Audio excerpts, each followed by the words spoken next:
All right, everybody. Welcome back to RCT Creations for another RCT Construction episode. In this one, we are on our way over to Albany, New York for Joyland's 1998 edition. So, where are we at so far? So, this was the former plot of the White Cyclone roller coaster. So, that was Joyland's original 100-foot standout wooden roller coaster. It is a near identical clone of the Cyclone coaster at Funland, which is still in operation as of this time.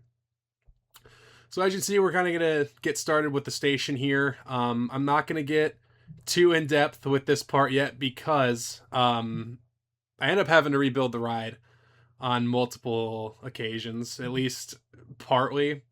Per usual, this is a ride I had designed ahead of time, so I knew what layout I wanted before I even jumped into it. But there were some design challenges that I will get into later as they show up.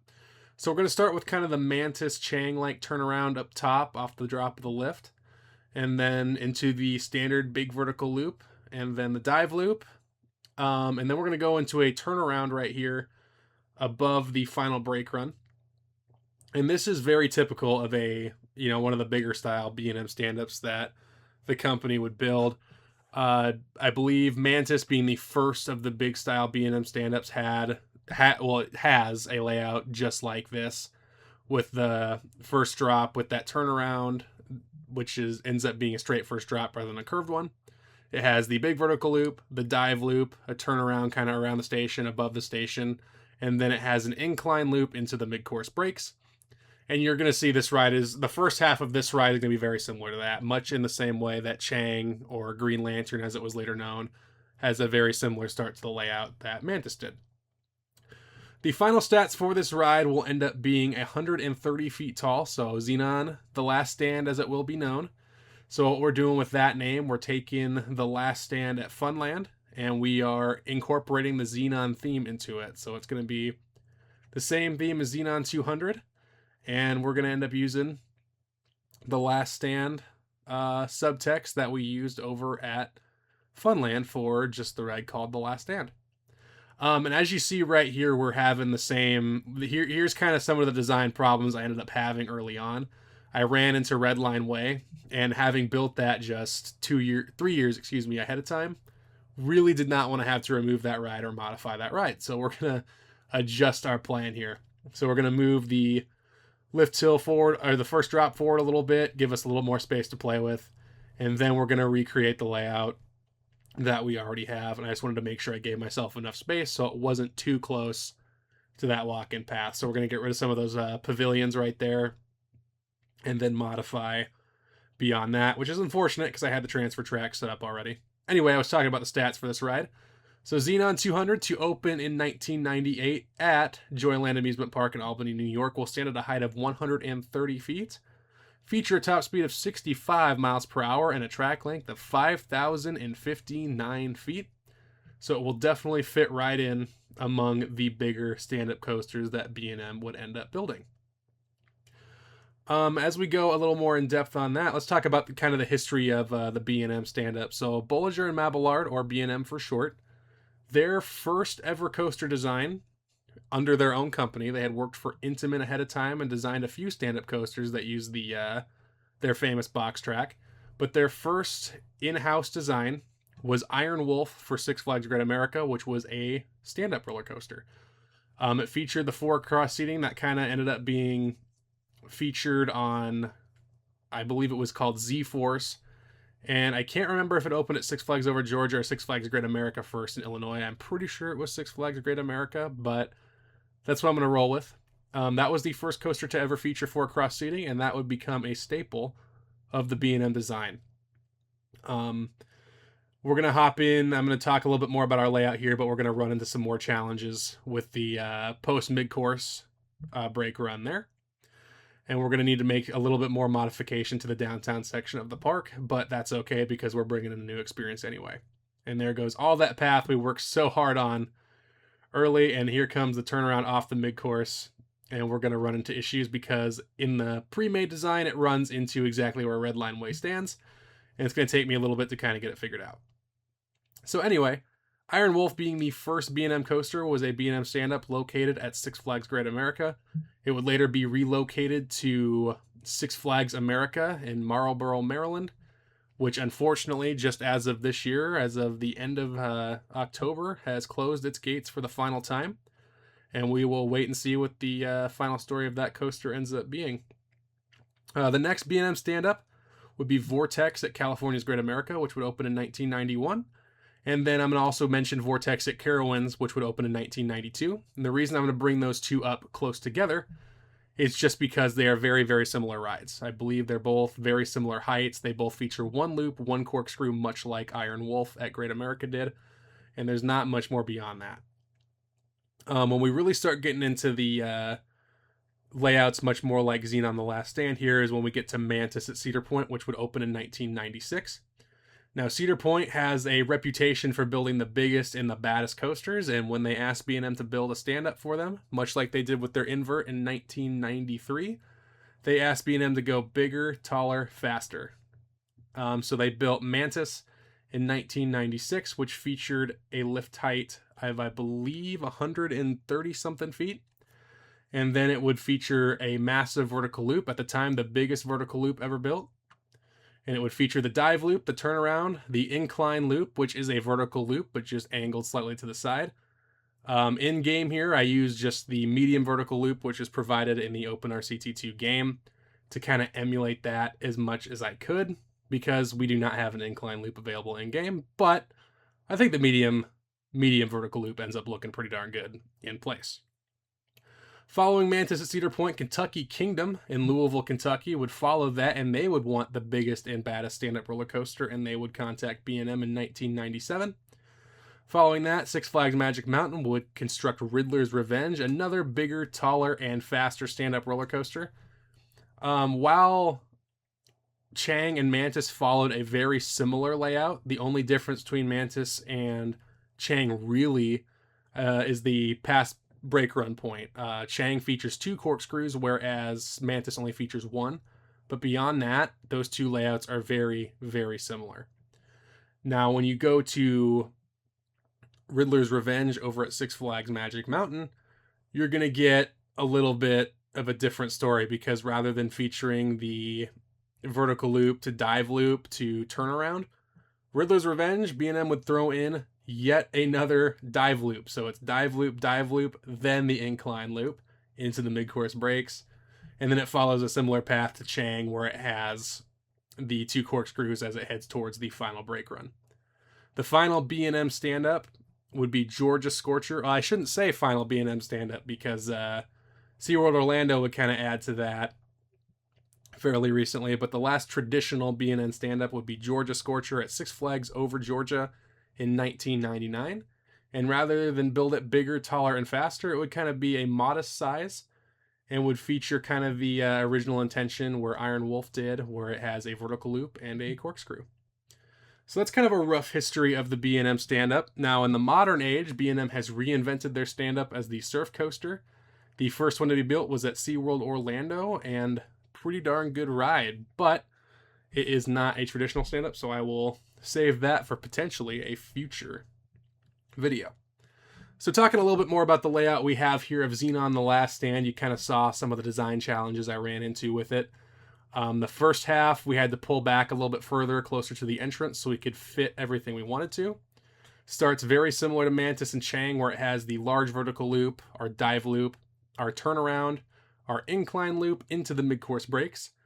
And then originally, as you saw, we wanted a curve drop. However, it would not fit with what we wanted to do. And in terms of realism, we actually fell pretty well in line with the other 3 Mega B&M stand-ups, because those 3 all feature a straight drop off the mid-course brake run. Now, all 3 of those will fall straight into a corkscrew. We instead decided to opt for a turnaround into the corkscrew there, which was originally the intention in that kind of facet, but we had to modify it a little bit to make it fit with the train and then a guest path underneath. Beyond the mid-course, we do have that turnaround into the corkscrew. We're going to turn to the left, go up and over the railroad after a little bit of redesign, and then we're going to go into a turnaround, dive back towards the ground, back over the guest path and railroad, and then a little small airtime hill into a right-hand turn into the final brake run. And here you can see we are running out of space for a guest path on the side that Xenon stands on, so we're unfortunately going to have to say goodbye to our original to the park car ride suburb spin.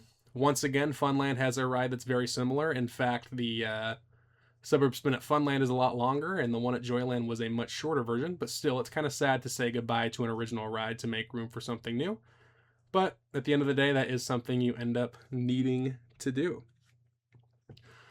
With the second half, we ran into problems with Red Line Way, and as I said before, we just opened that in 1995. We are not removing it, and I really don't want to modify the layout once it's complete. But I think the final result here we got with Xenon The Last Stand was really, really good, and I cannot say I'm upset with the way the final layout ended up looking. One thing that is kind of annoying was we had to redesign a lot of the paths we just put in when Red Line Way opened. So the path down there, the little circle around this pond, I did like the opportunity to expand the pond a little bit, add a little bit more foliage, get the fountains back. I like that a lot, but losing as much of the original path as we did was not ideal. And as you can see there, I mentioned in the White Cyclone demo video, I wanted to keep a little bit of the original queue, and fortunately enough, I was able to do that with Xenon The Last Stand, even with taking out some of that building there. And eventually what we're going to do is repurpose the original entrance for White Cyclone into the exit for Xenon The Last Stand. So if you're a follower of the series, you will end up noticing that we still have that little door boarded up there, and it will end up being reused in some facet. And I think it's just a good homage to the original. So now we're going to go ahead and start working on the catwalks for these coasters, and this is kind of, I would say, the most tedious process. And then below that catwalk, we're going to end up doing some custom supports. Another kind of tedious process. You've heard me say it before, and I'll say it again. I don't mind the look of the in-game supports. However, unfortunately, when you put in the catwalk, it's going to block the supports that the game provides.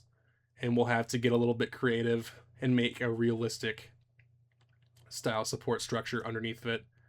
Much like we did with Xenon 200 at Funland and the Kingman over in the same park.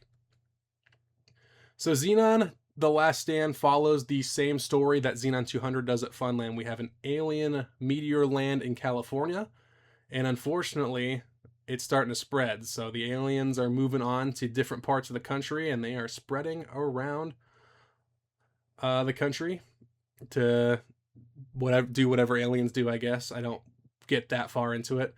But the inspiration I kind of took was from the movie They Live, and I even make that a sign on the building over there. It's because I think that's kind of a cool idea where the aliens are hiding within society inside society, and making life more challenging for the individuals we have. So I thought that idea was kind of cool, so I went with the same kind of alien idea for this. So it's not like Independence Day where they're blowing up buildings and stuff like that. They're hiding among us, trying to make our lives a lot more difficult and take over the earth that way. So we're continuing the story that Funland set into this park, which I think is kind of cool. If you're a coaster enthusiast that travels, it kind of gives you a reason to go to Joyland, not only to ride the brand new B&M stand-up, but to kind of get a continuation of the story we set up over at Funland originally. So as you can see here, we're working on the custom supports before we get the catwalk all set up. With these B&M coasters, they feature a very modern support design, and where the supports kind of stagger and lean towards each other. And there's a very good reason they do that. They tend, when you do this, it's a really good way to save money on footers. The way I set the footers up, I put one footer individually for each one, but if you were to look at a real life B&M stand-up or any coaster of the era, Kumba's the same way at Busch Gardens Tampa, the supports are kind of staggered like that, and they all share one footer. So it saves you on costs right there, and then we're going to get them kind of staggered here. And this was the first time I really figured out a good way to put custom supports in. What I would do is build where I wanted the support, line up one side to where I wanted it, and then I could kind of figure out how much space off the ground I needed. Then what I do is just build back up from where I was And that ended up being a pretty easy way to get these custom supports in. I'm someone that tends to run out of patience pretty easily when it comes to building custom supports. I'll get bored or I want to go do something else. If you look at the Mirdonaster coaster I built for the World of Remnant Park, it probably took me literally 3 days to get all those custom supports in place, but most of that ride is full of custom supports. And I thought the effort ended up looking really good. And then for Downfall at the same park, World of Remnant, I have a very similar, full support structure for that coaster as well. And it's just a long, painstaking process, and I cannot respect the people that do it themselves any more than I do right now. So we're going to get those supports in place. We're going to build one more support column. This is going to be a vertical one that falls straight off of the end of the catwalk, so it holds up the very last portion there. And then you're going to see me get the last 2 supports down here. I tried to leave about a 2 grid gap between the supports as much as I could down the way, and I wanted to try to do the same thing where I had the staggered out support. But unfortunately, when I get low enough, I don't have the custom supports to kind of get it that close to the ground. Now, off the turnaround here, I wanted to try to make this ride have custom supports all the way around. But as I started putting these ones together, and you'll see it happen here shortly, the supports end up colliding with each other, and there's just no good way for me to make them look good or get them to combine to the ground in a good way.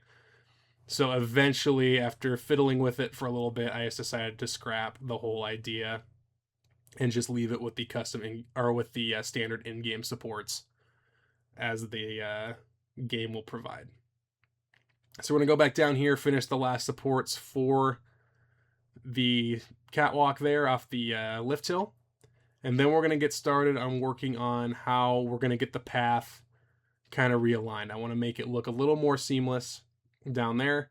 And now we're going to get into that painstaking process of lining up all the catwalks.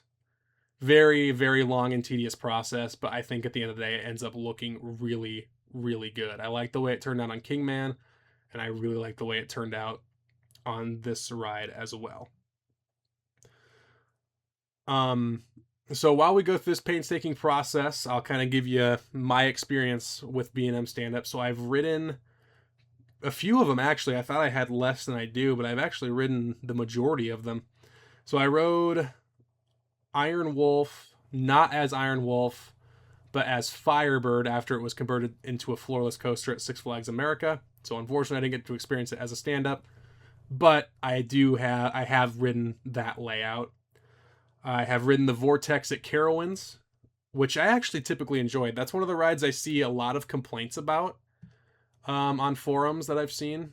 But as far as roller coasters go, I really didn't think it was all too bad. I thought it was decent for what it was. You can't expect it to be this world-class coaster. It's a stand-up, and the Heartline is going to be a lot higher off the ground. But I thought all in all it rode pretty well. I didn't think it was too rough. I didn't bang my head a whole lot, and I ended up enjoying it. I also got the chance to ride Mantis at Cedar Point back in 2014, so decent chance to that, and that ended up being my first ever stand-up coaster experience. And one thing with Mantis, it's very clear when Cedar Point wanted the biggest, baddest thing, B&M didn't quite have it honed in yet. So it's the only B&M coaster that I'm aware of. And if you're watching this video and can correct me, let me know if there's another B&M coaster that has this. But I believe Mantis Now Rougarou is the only B&M coaster to feature a trim brake on its first drop. Now, I know Alpengeist and a couple other B&M coasters will have a trim brake after the pre-drop, just in case something happens. But no other B&M coaster that I'm aware of has a traditional trim brake on the first drop. So it would go through so fast that they'd have to slow it down to make rider comfort a little bit better. My thoughts on Mantis, and I can sum it up pretty well, only rode it one time. And that should pretty much sum up my thoughts on that ride. When I'm at a park and get to enjoy coasters, I like to try to ride them multiple times to kind of get the feel for them. That was one I only rode once and did not revisit. I've revisited it multiple times after the conversion to Rougarou as a floorless coaster, but as a stand-up, was not a huge fan. Now, I also got the chance to ride Chang not while it was at Kentucky Kingdom, but while it was at Six Flags Great Adventure as Green Lantern before they tore it out in 2024. Another ride that, you know, not great. I liked it more than I did Mantis. Now, given there was a lot of time between when I rode Mantis and when I rode Green Lantern, my buddy, not a big fan of it. I had to drag him on for a second ride, but I rode Green Lantern in the front row once, and I rode it in the back row later to see what it felt like. And then the most recent B&M stand-up I've gotten the chance to ride is Georgia Scorcher at Six Flags Over Georgia. And if I were to describe any of them as my favorite, I'd probably say Scorcher is my favorite of the ones I've been on, with Vortex and Carowinds being second, Green Lantern third, and then Mantis at Cedar Point in last, because not the biggest fan of Mantis. Rougarou is a different story, though. I can, with confidence, say I liked that ride a lot more. So moving back into the game here, putting up the transfer track. This is one where I couldn't decide what I wanted it to look like. I didn't know if I wanted it to be more military based like with the station. And what I'm doing with the station here and with the transfer track originally intended, I wanted the 3 hangar idea that we had over at Funland, but in a different way here at Joyland. So what we're going to end up doing is setting up the station to be hangar 3. So at Funland, hangar 3 is where the initial investigations are taking place. Well, here at Joyland, hangar 3 is where the mission is launching from. So this one has more of a military mission feel, as in, you know, we got to do something about this, whereas Xenon 200 at Funland has more of a military, let's kind of inspect this and see what's going on feeling. This one, in terms of theme, is supposed to feel a lot more desperate. And in terms of marketing, that's definitely what I would do. I want it to get more of a desperation feel, especially with the name The Last Stand being involved. As you can see, I kind of ended up going with a more colorful approach to the transfer track, which I think is okay. I kind of wish I had gotten more to that military base feel, but not a big deal. So we're going to move over to the mid-course brake run here. We're going to put the custom supports underneath, and I wanted to space them out so that they look somewhat even.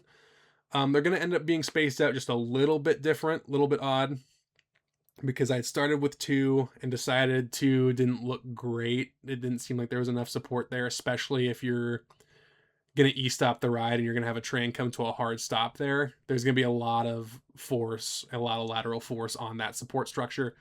So I wanted to try to fit one more support in there, and I ended up doing it. I think it still looks pretty good. They're not exactly even, but they are pretty darn close.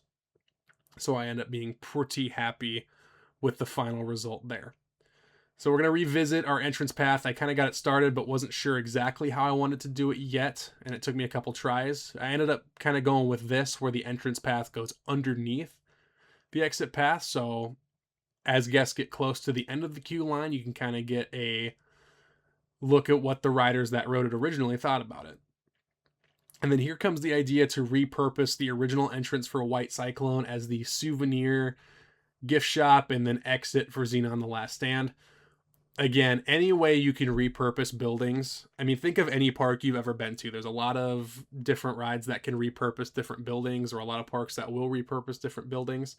Example off the top of my head, the Bat at Kings Island, when that was torn out, they reused that station for Vortex when that went in. Unfortunately, that building has since been demolished, but a repurpose like that I think is very cool. Or Worlds of Fun using the Orient Express station as a kind of haunt. Kings Island did the same thing for a while with the Son of Beast station.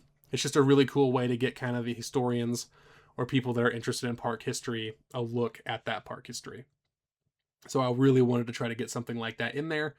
And then eventually, if when I release these parks after the completion of the series, you might have something to kind of go explore and take a look at that you may have seen earlier on in the series. So we're getting our exit path done here. We're going to work on the queue overflows. And this is where the other hangars will come in for this ride. So in these hangars, you're going to get kind of the mission briefing. In Hangar 1, the goal is to maybe have a TV screen on one of the walls or above that will display what your mission is. So your mission is to go find any of these aliens and try to get rid of them as best you can. But as you get into Hangar 2, maybe these training videos get corrupted, or you start to realize that maybe this mission is kind of hopeless. but when you get on the ride, you're going to do the best you can and do whatever you can to try to save the world. So I really like that idea, so that's kind of what I went with. We're going to set the hangars up. They're not the prettiest buildings, but they serve their purpose, and then they give the guests not only in-queue entertainment, but then they'll also give shade, especially when it gets really hot. And then I didn't want to wall them in. I originally had kind of thought about walling them in, but when you do that, if you're stuck in that building for a prolonged period of time, let's say there's an interruption in the station, it's going to get very, very hot in a hangar bay like that without anything in mind. And I took a lot of inspiration for this for both Xenon 200 and Xenon The Last Stand from Orion at Kings Island. I really liked the idea of walking into that military base, and then you have the hangar bays for the queue at Orion that you can really get more in depth with, and there's a lot of good theming inside those as well. So the hangar bays are complete. I ended up trying to put the trains on the transfer tracks, and the transfer tracks were broken. When I moved them, I tried to use the tile inspector and be all clever, so I would not have to rebuild them, but unfortunately, I have to rebuild them anyway, so it is what it is. So I just removed them, started again from scratch, and then ended up having to put some of the building back in place. But this process can be kind of tedious, but I think at the end of the day, I love having a transfer track that I can put trains on that aren't in service just for the little visual of having a train out of service. And this ride will feature 3 trains. One thing I found kind of interesting in research for the B&M stand-up coasters is Chang at Kentucky Kingdom had space to store a 3rd train in case they ever wanted to add one, but they never ended up adding one. But I figured for this purpose, I was just going to have 3 trains. Now you can see we're getting into the process for the entrance. Took a couple tries to find something I like. Didn't like that very much. Ended up really liking what I decided to do right here by having the walls come up like the Meteor from Xenon 200 at Funland. But that instead can be our entry plaza here. It's not going to be in the video, but I end up adding a 3rd little pillar there on the other side of the entrance to have the queue time written in. And now we're just going to put some final touches on the scenery throughout the ride. This little tower is featured in Funland, inside the 3rd hangar bay where you enter the queue for the ride. I end up trying to fit this little volcano in there. I think I ended up leaving it in there, but I'm not 100% sure off the top of my head because it just doesn't look great, but I'm pretty sure I ended up leaving that in place. When the POV comes out, probably tomorrow, you should be able to tell if I ended up leaving that in or not. And now with that stuff done, it's time to try to kind of figure out how I want to fit this info kiosk in. And my original thought was maybe try to put a couple more downtown buildings in place, but I really didn't want to do that because I want to potentially use this plot for another ride later. This plot would be what was left of Suburb Spin. So Suburb Spin took up the spot that the queue for the new queue for the train uses and this plot of land right here. But what we'll end up doing is adding in a new path, and then taking a break from that, I go just kind of add some dirt, some dust around to kind of fit that stuff in more. And then I go back to the info kiosk. And we have this fancy building right in downtown with a door on it. So let's remove the door and put the info kiosk in the one of the old downtown buildings, which shared the queue for White Cyclone. And then we're also going to retheme the Taxi Twirl Tilt-A-Whirl ride to the Alien Eggs. And the reason I did that was I've walked around a park before with a Tilt-A-Whirl that had cars that were eggshell colored, and it was just called Tilt-A-Whirl, but the guest that walked by me called it, let's go ride the half eggs. So I think if you decorate them to look like alien eggs, they end up looking pretty okay. And now what I'm going to do here is just replace some of the grass underneath with the dirt, just to make it look like there maybe was some equipment in place. Maybe just leave it sandy, just look a little different than the grass that's featured everywhere else. Just so if you go up above, I think this ground texture ends up looking pretty nice underneath the layout. And originally it was going to just kind of take up spots underneath the track and I'd leave grass elsewhere. However, in the end, I just decided to fill the whole area with the kind of dirt or sand color underneath, just because I think it fit really well, especially with the volcano using the red dirt. We're just going to use the plain dirt everywhere else inside the layout. If it goes outside the layout, I might not, but inside the restricted area fence. I think that's what we're going to end up going with. So at the end here, start to wrap up this pre-video commentary, add the queue line TVs, keep decorating the ground here. I thought I was done, decided to go back out, color in a little bit more stuff, put in the final details. But all in all, that should be just about it with the layout. Coaster's done. Now we got to rezone our staff and get them all ready. But that should do it for the build part. What I'm going to do this time is switch it up a little bit. We're going to go ahead and hop on over into a live comm so we can see what the ride looks like after completion with the guests in the park. All right, everybody, welcome to Joyland Amusement Park in Albany, New York. This is where guests spawn in, so they've just gotten out of their car, parked in the parking lot. Well, they park in the parking lot first, get out of their car, and start walking towards the park. So here they are doing that right now. We got this guy coming in, and now your view is a little bit different. So no longer is the wooden giant White Cyclone standing there. Now we have our brand new 1998 B&M stand-up coaster, Xenon, the last stand, to be the first ride that captures guest attention as they approach the park. So one thing you saw me do during construction, we ended up having to get rid of a couple of these picnic pavilions. I believe we originally had 6. But what this ended up allowing me to do, even while moving the ride forward a little bit, was we had enough room to build this arcing path around. So I was able to add back 6 picnic pavilions. So now we go from having just 8 to now we have a few more. I'm not sure I would want this picnic pavilion right here, because those of you that are familiar with B&M coasters back in the late 90s, before they started filling their track with sand to dampen the noise, they are very, very, very loud.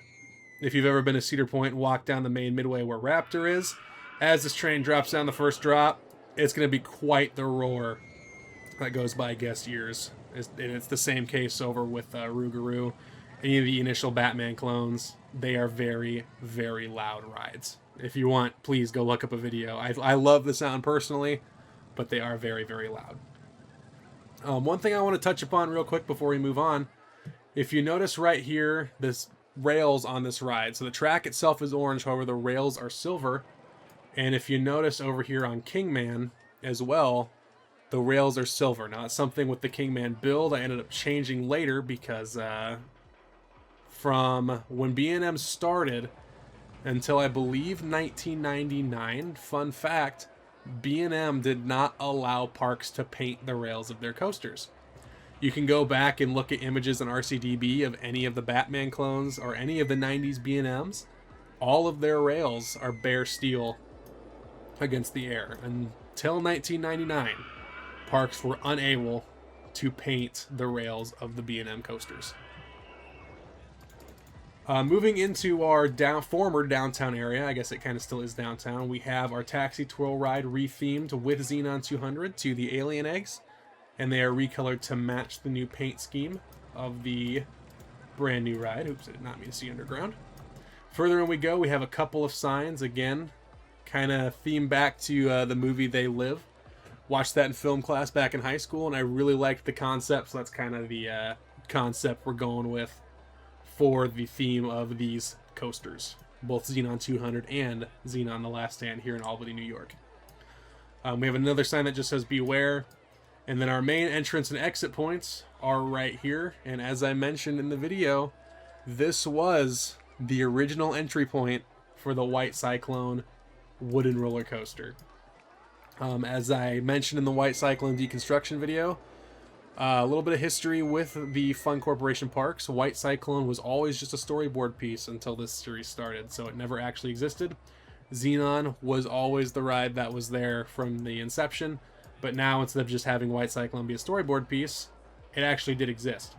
And if we look inside this building, there is one last overflow turn of White Cyclone queue among the retail stands there, which I think is just kind of a cool touch. Anyway, the further way down the path you go, you get the big storyboard as you go down the original downtown street here. You have the Xenon The Last Stand entry sign, and then on the other side, added in later, was a queue time board. Now, I don't think this queue is 15 minutes anymore. but nonetheless, it still says 15 minutes, and I like having a queue time board there anyway. The further back we go, this plot of land is still wide open. And there are some plans for this plot down the line. It might not be next season, it might not be the season after that, but stay tuned. There is plan for this plot of land here. We have our pond that's expanded just slightly to fit Xenon in, and we have our modified from the original design turnaround so that we can keep Redline Way in the proper place. I really did not want to have to demolish a coaster after 2 years just because it didn't fit everything in properly. But originally in this space is actually where Crazy Cabbies, the bumper cars, were, so there was a reason for moving that back when Redline Way went in, because we wanted to make room for the Xenon roller coaster. But I think all in all, with a couple theming elements in the queue, I think this ride turned out really, really well. I love the turnaround we have here. I love the catwalk and the support structure we've got underneath the lift. I think that ended up turning out really, really well. And then just the fact we were able to repurpose the White Cyclone entrance and place the entrance for the new ride right at the end of where the street used to go. So it used to continue down. It no longer does. As guests join the queue, they go through Hangar 1 with mission briefing. We get Hangar 2 with a little bit more mission briefing, but it gets a little more corrupted. And then we approach Hangar 3 where the mission begins officially. As you go through the layout, we'll watch this train. It goes up. It's going to drop down the turnaround just like Chang or Mantis featured when they opened. A lot of the Mega B&M stand-ups featured very similar layouts. At least the first two did. We're going to watch it go off the top of the lift here into our standard B&M pre-drop. We're going to watch it go through that first turnaround into the straight first drop, into our massive vertical loop, into our dive loop, which is right above where the old train queue and the entrance to the ride is, our turnaround above the final brake run here, into our medium half loop, which takes place of the incline loop, into a twister section, into the mid-course brakes, which is going to trim a good deal of speed off as we head into the turnaround here, which goes through our photo section, through the corkscrew above the train. We're going to turn over, go above the train, above the guest path, drop back down into a small curved airtime hill here, and then we're going to head into our final brake run. So that is all I have for Xenon The Last Stand. Thank you very much for tuning in and getting this far. I really do appreciate it. And I will see you in the next RCT construction video. Thank you, and I will see you later.